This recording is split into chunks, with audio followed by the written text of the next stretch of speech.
करोड़ों हिंदू मजदूर सड़क पर पैदल और भूखे प्यासे मर रहे हैं। कहाँ गए हिंदुओं के ठेकेदार? भगवाधारी भी इनकी मदद करने क्यों नहीं आ रहे? अब हिंदू खतरे में नहीं है क्या? अब हिंदू ही नहीं बल्कि हिंदू का परिवार, हिंदू के बच्चे, हिंदू की नौकरी, हिंदू की जान भी खतरे में है। जिस देश के मजदूर हजारों किलोमीटर पैदल चलकर अपने घर जा रहे हो, वहाँ का प्रधानमंत्री आत्मनिर्भरता का भाषण दे, उससे क्या उम्मीद करोगे? आज समझ में आया हमारे पूर्वजों ने 70 साल तक बीजेपी को वोट क्यों नहीं दिया। क्योंकि वो जानते थे इनकी औकात देश चलाने की नहीं बल्कि हिंदू मुसलमान में दंगा कराने की है। मेरी बात याद रखना, हिंजड़ों से औलाद और बीजेपी से विकास की उम्मीद केवल आसाराम राम रहीम की गुफाओं में पैदा होने वाले अंधभक्त ही कर सकते हैं। तबाह होकर भी तबाही नहीं दिखती है, अंधभक्ति है जनाब, इसकी दवाई नहीं बिकती। धर्म को धंधे में मिला दिया जाए तो बड़ा फायदा है।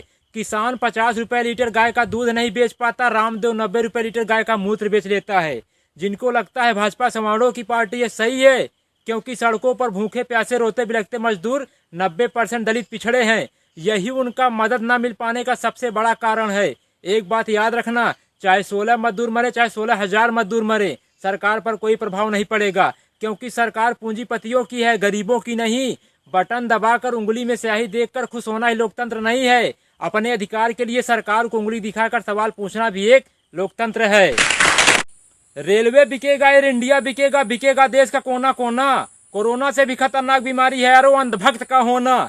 हिंदुस्तान में धर्म के नाम पर खून सबका खोल जाता है। बात जब गरीब, किसान, बेरोजगार, मजदूर की होती है तो सबका खून पानी बन जाता है। विदेशों से जो उड़कर आ रहे हैं उनके लिए स्वागत में पोस्टर बैनर लगाए जा रहे हैं, और जो साइकिल से पैदल चलकर आ रहे हैं उनके ऊपर डंडे बरसाए जा रहे हैं। गरीबों की दुर्दशा बता रही हिंदुस्तान में गरीब होना सबसे बड़ा पाप है। एक बात याद रखना, दुनिया का विनाश किस कारण से होगा हमें पता नहीं, मगर हिंदुस्तान के विनाश के कारण घटिया नेता और बिकाऊ पत्रकार होंगे। पति मर जाए लेकिन सौतन विधवा नहीं होनी चाहिए, वही हाल है अंधभक्तों का। देश बर्बाद हो जाए मगर मोदी हटना नहीं चाहिए। हमारा देश बदल रहा है, बुलेट ट्रेन की जगह मजदूर पटरी पर चल रहा है। जब वो जिंदा थे तो 2 रोटी तक देने की सरकार की औकात नहीं, आज मरने के बाद 5 लाख का मुआवजा कौन खाएगा?